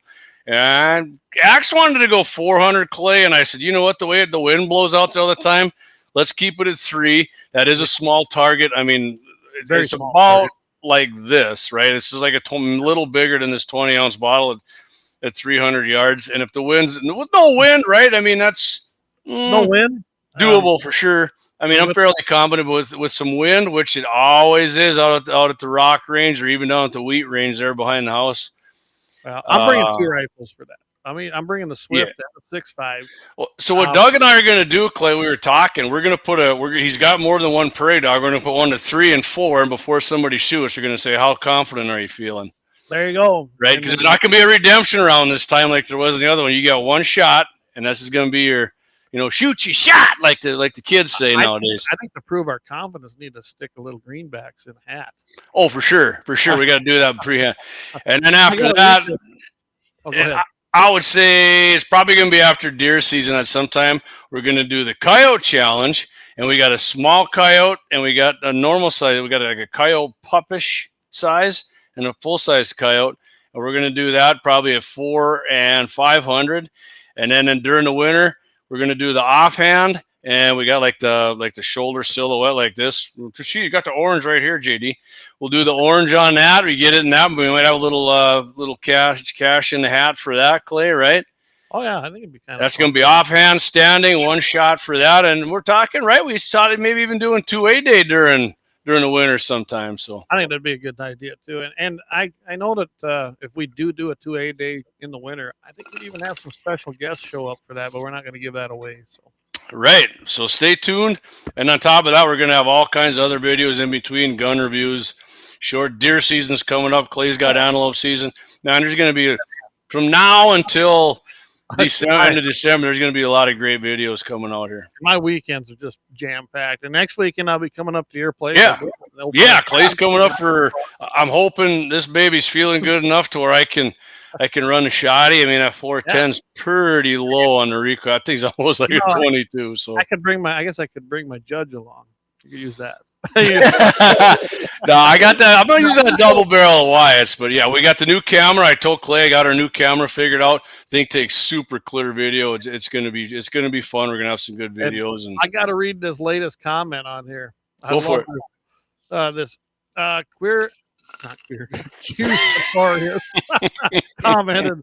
Dirty Harry said, "Man's got to know his limitations." Good to see some honest shooters find their limitations. That win makes mortals of us all. I love that comment. So, absolutely, yeah. See, that was one of the comments where the guy actually got it, man. Somebody who probably does actually shoots a lot instead of just tells everybody on social media what a goddamn sniper they are, right? right. I mean, we were out there doing it. We're having fun, and I think the more you do that, the more fun it is, and the better you get.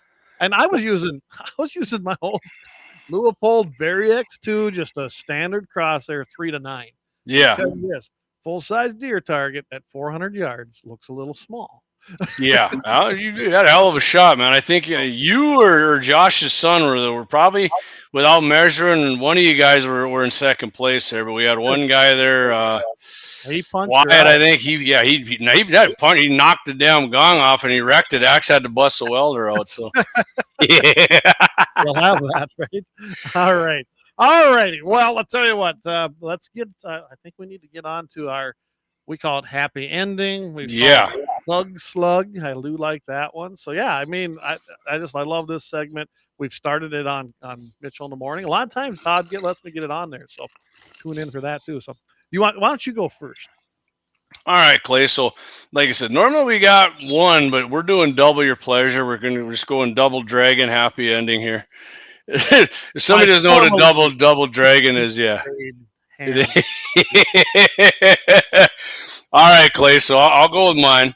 Yeah, I'm going first here. So around 7:40 a.m. Thursday, Las Vegas, a homeowner shot an intruder who had ignored commands to get away from the house. Right, snooping around somebody's freaking house. What do you expect somebody to say? Right, they don't know who the hell you are. Hey, get away from my house, you freaking scumbag! What are you doing? Trying to peek in? You know. Where'd you say this took place at? Vegas, Las Vegas. KLAS, what's that? Crap. KLAS reported police received a 911 call saying a home was being broken into in the 6400 block of Placer Drive. During the call, 911 dispatchers heard the beautiful sound of a gunshot, Clayton. Nice ad. The homeowner, a man in his 20s, said he had shot some piece of shit, looked like he was in his 30s or 40s, after he refused commands to leave and move the hell away from the doorway. KTNV noted that the intruder broke the glass of the front door before the homeowner shot. Responding officers found the piece of shit in the driveway, suffering from a gunshot wound. He was transported to a hospital where, fortunately, he died and did humanity a favor. That's funny. Yeah, love it. Hey, right, Clay, you don't want to get shot. I always got to do this now at the end. If you don't want to get shot, don't freaking go walking around like a derelict in somebody's yard, right? When they tell you to leave, leave. Don't stay there. Don't go up and break their freaking glass in on their front door, because guess what? You're going to end up getting your shit ventilated. The police are going to take you to the hospital, and like this piece of turd here that maybe we could have turned into a chisel to escape from an ice castle. You need a shirt. You gotta come up with a shirt. He didn't make it, man. All you had to do was leave the guy's freaking yard and you'd still freaking be alive, dude. Where did you say yours in Vegas? Okay, I have one from Vegas too. But yeah, Lost Wages, man. Las Vegas. Where, by the way, Clay, we are going to take Vegas with DJT and another Senate seat, baby. I think we are. But mine comes from the neighborhood of West Harmon, but I think it's the same article. I really do. Okay, let's hear it, man. I'm not going to do this one because I happen to have a few on hand. Because guess what, Clay? Defensive gun uses are in the hundreds of thousands and in some cases millions per year, right? So it's that easy to find another one. And I have found so many. I've found different sites that actually that's what they do. So mine now comes rather than from Las Vegas, which that was great. And I thought it was great too. So this one is a New Jersey homeowner shoots and kills a hammer welding intruder. How about that? Love it. Well, that one. So that was on, and it took place a few months ago. It was in Trenton, New Jersey. A homeowner, he was forced to defend his residence and his life from an intruder who was swinging a hammer around. I mean, you know what? That's like bringing a knife to a gunfight. Anyway, the incident occurred about 10:25 in the p.m., so really not that late. It ended in a fatal shooting of a piece of crap named Andre Ingram, a 35-year-old POS, by the homeowner who was a hero and took his life. Love His it. name's not been released by authorities. Yeah, I added a little something to that. Hey, Clay. Yeah. You know what? Don't freaking try to break into people's houses, right? And you won't end up with your ass dead. And you won't end up at room temperature. It's that simple. Anyway, Because what do you suppose? Hey, Clay, you know what somebody's saying? Oh, Jesus Christ! How do you know he didn't just want to come in and take your TV or something? Doesn't matter. How do you know he didn't want to come in there and pick up a freaking knife, or he had a rock in his pocket and smash your goddamn skull? And why are we supposed to wait before we get our shit attacked? Because you get knocked out. Well, just like Deacon's story, punch a German guy out, right? They can sucker punch you and knock you out, and then stomp your head into a freaking mud hole, and you're dead because you didn't shoot him right away. And thanks to the legislature in South Dakota a few years ago, and thanks to the legislature last session in North Dakota, guess what? 701, baby. And we were right there. We both testified, thanks to Jeff Magrum. That's right, we did. And Marty Beard was there as well. Marty was there, and that legislation passed. So we do not have a duty to retreat any longer in the state of North Dakota. Bob Wheeler was there, formerly Bob. of Pig City. Yep. And Leon was Leon there? I don't know if Leon was there. No, not Leon. What the heck was his name? Taller guy. He's not around here no more. Raheem Williams. Raheem was there. Yep. And Raheem's a great guy. So anyway, we got that passed, and now we can also defend our property and ourselves and make these people as you should. Room temperature. And that leads me to that bear thing with Scott, but that might be a whole nother subject. I thought about this long and hard. Anyway, so here's the thing: is in New Jersey, they don't exactly have gun-friendly laws around there, right? Yeah. The Trenton police officers that responded, they transported the guy right to Capitol Health Medical Center, where right to the meat locker. Yep, pronounced dead on arrival, and hey, right here. There we go. There you go, Clay. And he Love it. Room temperature for trying to invade a homeowner's dwelling and basically threaten them. Now, here's what the thing is with this. So in New Jersey, it's going to question, what are the rights of homeowners in that state? What's the measure an individual can take? What are they permitted to do there? It also, it's a reality, though, isn't it? That citizens face threats. They face threats of home invasion. They face threats on their property. More than any celebrity or politician other than Trump. Yeah, and they need to be able to, defend themselves. New Jersey, though, is not a stand your ground state, and the duty to retreat falls. Run out the back door. Yeah, run out the back door. So I don't know what's going to happen. So far, I was kind of looking for some stuff on this when I actually found this article. I can't see where any charges were pressed yet, but it still says even after this took place in March, end of March, beginning of April this year, it's still under investigation, but no charges as of date yet have been filed. So maybe nothing's going to happen. Oh, they probably found out the dude liked a Trump tweet on X or something. Keep investigating him. Keep investigating him. Or either that, he's sitting in a J6 gulag. But I just thought, you know what? I know this might be the one. I think it's funny. You and I picked the same story from two different sources. We might be preparing the gulags after November, a date in November there. I won't. Let's get to some of these comments here. Go back to Axis, Clay. Okay. No, I'm not talking about for you and me. The gulags. Yeah. Let me just a second here. I got to find them here. You should have just grabbed them. Huh? Here, I'll get. You want me to go back up here on these babies here? All right. So I was talking about the coyote challenge. Dave said Axis Range is a special place. The landscape is one of a kind. The wind will never be a straight line, which is true. And I talked to Dave the other day. I mean, that shit, if it's coming out of the northwest, it's coming off one of the highest points in Morton County, and it drops down on you. And if it comes from the south, it's going uphill, and then it comes down. You're getting the downdraft on your bullet. And, I mean, when Axe and I would go out to this gong, I mean, there was almost no wind at the bottom. it was different wind speed at the target from where we were shooting from, and which, realistic challenge. I mean, like I said, some of these guys who said we sucked, I mean, I would love to just be able to Captain Kirk transport them right there. And yeah. You know what, though? I love it, though, because it's real life situation, and you're going to face that when you're out hunting. Yeah, that's why I think, you know what, Clay, I think that's why a lot of people said something, but they liked the video because they said, yeah, you guys are at least honest. And because we didn't edit shit, man. Nope. Right? I mean, if we missed, we missed. And I mean, I put some sound effects in it, even for myself when I blew one. Or shit like that, you know. I thought it was a great video.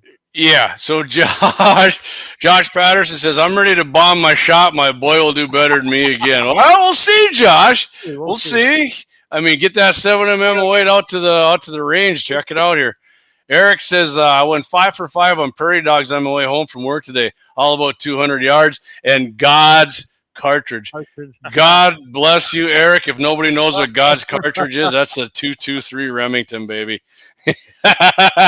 For sure. Right there. Which my baby girl took out her deer at 206 yards with it. Mr. Clayton Peterson's place, one shot. You did a hell of a job.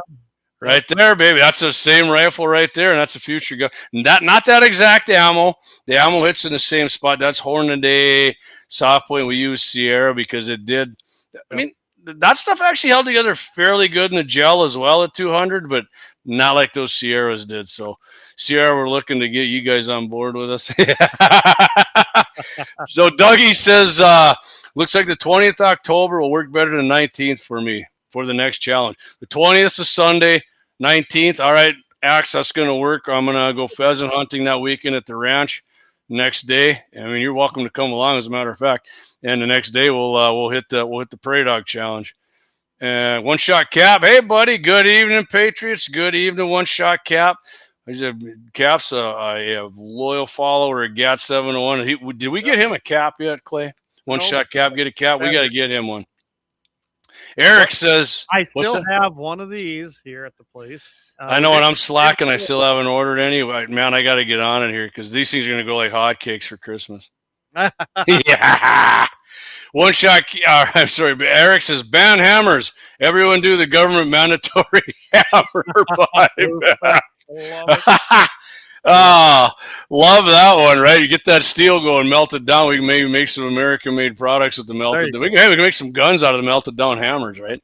Absolutely. Josh, he says, keep me in the loop for the next challenge. I'll bring my boy out again. He's looking forward to the next year. Absolutely, Josh. You are 100% welcome to do that, you and your son. He's bringing the 22-250 for this one, though, Clay. I'm bringing the Swift, so for sure. All right. Dave said he can't wait either. I can tell you right now, I'm bringing the for prairie dogs, my number one. I shot it down at Clay's before, but the 223 God's cartridge, actually stag. I think it might even be chambered in 5.56 actually. 24-inch bull stainless steel, AR-15. I mean, America's rifle for sure. And God's cartridge. I'm probably going to be going 55 grain nosslers in that baby too. Got any orange caps? Axe, I'm working on it. I'm gonna have the orange caps. It might not be it's not going to be for the prairie dog, but for deer season, I tell you what, I'm going to do it because I have had a lot of requests for that, Clay. We're just going to have to go ahead and, speaking of hammers, drop the hammer on those things. The hammer and then buy them. Yeah, and then anybody wants them, then make sure you buy them too. Prairie Dog Steel Challenge, October 20th. Axe, you know what? Measure that prairie dog because I want to make sure when we promo the Prairie Dog Challenge, I'll let everybody know how the exact size. Because I said I know it's a little bigger than this, but I do like this one that Gene said. He said a sucking chest wound equals nature's way of saying.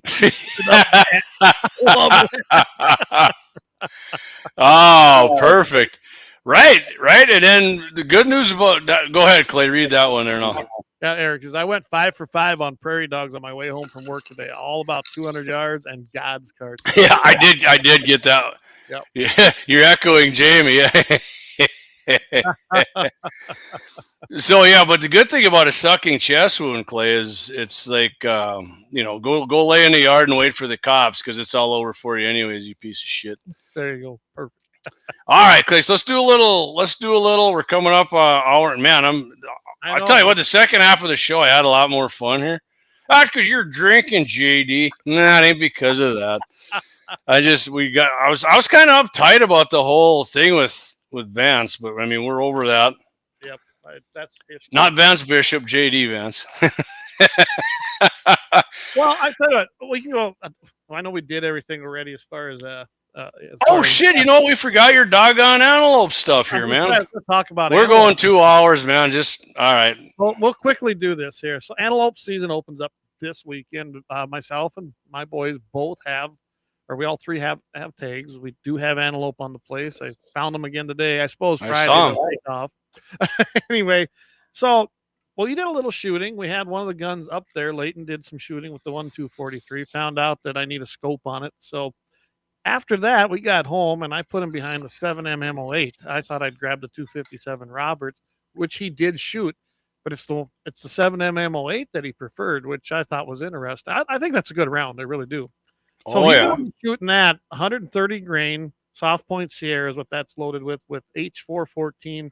49 grains. And the reason is that I kept that load for that gun because that was Don's gun. So that he's going to be shooting his grandfather's gun, which is pretty cool in itself, really. And it's got a nice little bigger scope. It's a nice gun. And I just kept that load and it shoots good. We had that out on the range the other day here, and he was punching the 325 like nobody's business once he got that dialed in. And, he shot it, and it's a little more kick than that 243, but he loves it. So he says, Dad, can I shoot that gun? I said, absolutely. So he's going to use that. Landon's going to be using his 243, which that one's dialed in. That one's doing well. We started out again, and we were punching that 325. We didn't worry about the 500. I think this year, just take the shots and get in that 300-yard range, and you'll be great. And we're shooting 100 grain hotel soft point. And I load that with 40 grains of Hunter. So it's moving pretty good. It's a good round. What kind of soft point bullet are you using then? Sierra. Game King or just flat base? No, Game King. Yep, Game King. Money. And that's what I shoot. I mean, I shoot that in a lot of guns. Now my 270, that's what I shoot in that Sierra. And I'm using a big game powder, which is ram shot 49 grains with 130 grain Sierra soft point, and that's been my bullet in that gun forever. And obviously, you saw how it. Yeah. There's nothing wrong with that gun. No, not at all. Not at all. Well, Leighton was shooting he shot that 270 pretty good after we were done. We weren't videoing it, but him and Braden were freaking hammering away with that thing on the gong. So they were. And Eric, and I knew he had one of these. He says, 7mm08 is a tack driver. I bought them for my wife and my daughter and my sister-in-law. Yeah, I've got two 7mm08s. I love them. I don't know. My 270 is my go-to. Remember, I told you that. Yeah. No, I know that gun. 270, like I said, me and Clay were talking when I was down there with my daughter. 270, basically like a mini mag, really. But, that thing is... That is a devil. The old guys made stuff up, man. They made the 308, the 270, the 30-06. Those things are still, they're great killers, man. And there's no denying that shit. And like a lot of people are, 6.5 Creedmoor. Well, guess what? They had 6.5 the Swedes and the Norwegians, and we're talking Finland. Hey, even Tampon Timmy was talking about Finland there in the debate. But they use a 6.5 bullet, and that thing that's a killer too. But the Creedmoor. Just the neck and the powder. It's a far more proficient cartridge with the. It's a great awesome cartridge, and if I remember right, I believe the 7mm08 is the same. It's the same cartridge as the 243, right? Yeah, and they're all neck down from one of America's greatest cartridges ever, the 308. 308, the derivative to so many. Yeah, again, right there, Clay. Again, right? They made another cartridge right there that just works. It's not a throat burner. It's not a dragster, but it's not a snail. You're not dropping an anchor, but it just hammers stuff, man. It works. Hey, I gotta say something. Now that we're talking some more, we just picked up a whole bunch of people viewing. I know. I was going to tell you, we might have to start doing live streams at 9 instead of 8. It always seems like when we're getting done here, and I appreciate you guys jumping on. Don't get me wrong, but it does seem like the last half of the show we start rolling in more. But great. So, I'm looking forward to it. I'm just, it's the first antelope going to be for Leighton. Leighton's never had the opportunity because the season's been closed down here. Landon's taken one, but Leighton's never been able to take one. So I'm really looking forward to that. And who knows, Awesome, man. things go right and they're still there. Well, Friday at 11 o'clock Mountain, noon Central, maybe we'll have one on the ground in about 30 minutes. That'll be fun. Yeah. So I'm not sure. Dave said the BET, what were we talking about, comes from a 308 Winchester, not the 30 TC. Oh, okay. What's the BET? Well, the Dead Wolf Resistance 13, man. Thanks for tuning in, buddy. Appreciate you. Haven't seen you in a while. Dave, you're gonna have to define that for me. I'm done. Yeah, I don't know what a BET is. Above me. He's laughing. The best comes from a 308. Not right. Oh, I agree, Dave. I agree. It isn't a ballistic coefficient. Because the 30 TC, I do believe, is where the 6.5 Creedmoor came from. Is what Dave's getting at here. I could be. Because Dave is yeah, man. It's a horse. To me, it's a horse apiece. Creed has little less recoil. So, thank you, Axe. We're still trying to refuse the metric system. Commie shit. Clay, what are you? What do you plan on doing with the antelope meat you and the boys get then? Well, I'm definitely going to take tenderloins out because I don't care. I love antelope. I think it's far superior over deer myself. How do you prepare those then? Depends on it. If they're generally not gamey, I've done it several ways. Got any gray poop on? No, but I have marinated them. I can tell you what I do with my tenderloins. I really do soak them in milk at least for overnight, and that draws all that blood out of there. And of course, as you know, milk has stuff that breaks down the proteins and it tenderizes it, even though they're tender already. I'll do that with butterfly steaks off of the backstrap too. When the wife's milking a cow, does she squirt the cats in the face in too? We used to do that shit all the time. Our cats are fat and sassy. They're damn freeloaders. Man, that's right out of the udders, man. That's the best. But then I like to either grill them, and I don't grill them on the grill like a steak. That's just stupid. Dry them out. I do put them, usually it's like pheasant breast grilled. Yeah. No dice, it ain't chicken. A lot of times what I do is I'll put them in aluminum foil, and I'll put some of our fresh made butter here at the place. Put that in there. Oh yeah. I don't even season them that much. Depends on what I'm in the mood for. A lot of times I don't really even season them because that marinade does enough. And then I simmer them low heat till they're done. And I'm telling you, you can take them out and them are good. So if we got 3 sets of tenderloins, that's a good meal right there. The rest of the meat, I will take a few steaks out like that. I enjoy eating antelope meat. What do you go with it? Some taters, or you go asparagus, or what do you do with it? Danelle does both. I do like asparagus. Big shop. Makes your piss stink. It tastes really good, but man, your piss stinks for like a whole 24 hours. Uses a little Parmesan on it when she's cooking it, so I really like that. Oh, I love taters. They're okay. I don't mind taters. I'm not a big tater guy like everybody else, but I like spinach too, but it didn't work for my sticks, my forearms. I got other things like Clay, man. Clay's got Clay's got the arm wrestling forearm. But, and no, I didn't try to commit suicide. That was a freaking section. That was the wrong way to cut, anyways. Damn thing flew back, and that's some bitch cut. 365 says heat and eat, man. Don't complicate anything. Just heat it up a little bit and get into it. I mean, I like to try different stuff with it, but I can tell you, pheasant. I do a lot of grilling. I want to try smoking some this year though. So as far as the rest of the antelope, what I take off to make for steaks and tenderloin and things like that, there's not a lot of meat on an antelope. So then the rest I'll probably grind and save it and probably mix it with some probably sausage. You like any pressure can meat, Clay, or don't you like that? Yep, can. I was gonna say, man, I've done that with antelope, and antelope to me is the best freaking canned meat, the potted meat you can have. That'd be pretty good. My parents still do it. I haven't done any. Oh man, I love that with our beef, and it keeps forever. It's good stuff. Yeah. Gene says, I'll have to look, but can't remember the 356 Winchester and the 358 Winchester. One comes from the 308 and the other the 307. Okay. That's definitely a good one for Dave there. Dead Wolf Resistance 13. I like cast iron on a bushcraft fire. Man, that sounds good. That's making my mouth water right there. Telling you, we converted. I bought the propane stove here last year. She's been wanting one, and then we've converted all of our cooking to cast iron. That's all we use now. And I can tell you this, awesome. you get so much more flavor out I of mean, it. there's definitely a different flavor with cast iron. I mean, and a better flavor, in my opinion, for sure. Yep. Eric says antelope meat's the best next to porcupine. Yeah.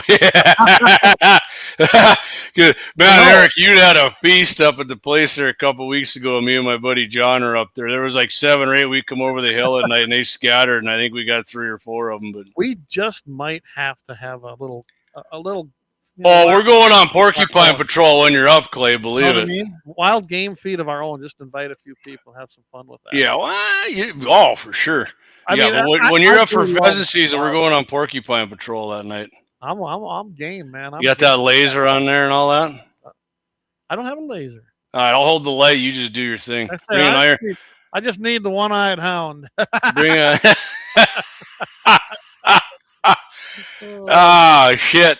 All right. On this other subject, I have got when we were talking about to protect your property. Scott mentioned it last week. There's bears in North Dakota, and North Dakota Game and Fish. I called up there just this week to see what they're. And Scott's right. They don't want you to do nothing to them. They give you the same BS. They're just passing through. By ass, we know what's happening. I mean, it's even been admitted that they're trapping their. They said that about mountain lions. Well, Montana has admitted it. They're taking their problem bears and they're basically turning them loose at the Montana-North Dakota border. And Scott's got it on. He's got the game cams with video and picture.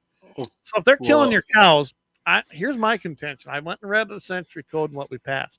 Mm-hmm. I really do believe that the Century Code that we passed, the revision to it, under essentially your stand your ground, I think what we called it, it actually was more, it actually covered more in my opinion. It allows you to use force to protect yourself or your property from a threat. I mean, that's basically how it's worded. Mm-hmm. Well, isn't a bear a threat to your livestock, which is your property? So I say that the regulation from North Dakota Game and Fish. Oh, just holler at them and they'll run away. Yeah, by the actual law. So this could be interesting. I'm going to do more checking because I want a lawyer's opinion. You know what's interesting, Clay? Next Wednesday, we're having on the future governor who, by chance, is a lawyer. Happens to be a lawyer. That's why I threw that out. And, so Kelly, if you get wind of this, buff up on your bear laws here, because I don't know anybody in North Dakota who wants freaking bears here, and what can we do about it? So there's nothing on the books because we don't have bears, and there's no regulation really. The Game and Fish is just declaring that they have domain over it. I disagree. If there's a threat. Mm-hmm. To your livestock, you have the right to kill it. Guess who has domain over Game and Fish, Clay? We know who's the governor. So it'll be interesting. Yeah. So we're looking forward to a great show. Yeah, and Kelly's if anybody listening doesn't know Representative Kelly Armstrong here in North Dakota. More than likely going to be our next governor over Merrill Pee-Pee Corn right there, baby. Right on. If you've seen that, Clay's got the Kelly Armstrong ammo box. You recognize that from a lot of our videos. Kelly's big-time hunter, big-time second. I mean, he's a conservative. I mean, I keep telling everybody, he is going to be the most pro-Second Amendment governor I bet we're ever going to have. I mean, you can disagree with him on anything else you want. I don't care. I may be one of them turd chisels, but I think he's going to be one of our best governors ever. I do too. So. All right, Clay, we got 11 minutes left here. Let's do a little PR here. What do you got coming up Friday morning? Friday morning, Mitchell in the morning, 8:15 Central, 7:15 in the Mountain Time Zone. I think I'm going to have a couple articles. Of course, I'm going to have, I got to have a happy ending. So I'm going to have one of those. Two just wasn't enough for Clay, man. He's like Jesse Ventura said in Predator, he's a goddamn sexual Tyrannosaurus. I'm going to be talking. I'm going to send this to Todd, and that'll just give you a hint. We're going to talk about hunters and gun owners not registered to vote and where. I like that. It's a huge voting block. They didn't participate in the last election, and we have people actually out there working on it in several different groups. I mean, this one here, this happens to be Women for Guns or something. Mm-hmm. Women for Gun Rights.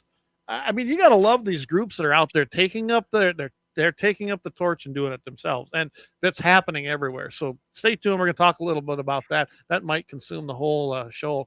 I imagine I'm gonna slip it to Todd about Walls' debate, so we might go down a rabbit hole there because he don't like Walls. Quick question for you, Clay. If just 1/3 of gun owners actually voted their gun rights, how many elections would we win?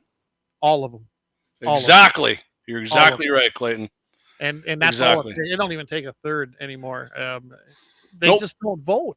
So Nope. go vote. If you're a hunter and a shooter and you're not voting, you're part of the problem. In fact, you are the problem. And if you think Trump's not for you, I mean, man, you need to check yourself, man. I'll put it to you this way: whether you like Trump personally or not is irrelevant. The Second Amendment, the First Amendment, the entire Constitution's on the ballot this year. Kamala Harris is a rabid Marxist anti-gunner. It's that simple. Trump is going to protect the Second Amendment. Is he perfect? No, but he is going to protect it. And I can guarantee you, just seeing the things he did in his after he got through that whole thing with the bump stock, his pendulum has swung this way to the right. Yep. And I guarantee you, he's going to be a pro Second Amendment. Sort of Kamala's, Clay. She said she's not going to force you to turn them in, though. Yeah. Get to a few of these comments, Clay, and then we got 2 more deals here before we run out of time. Oh, let's see.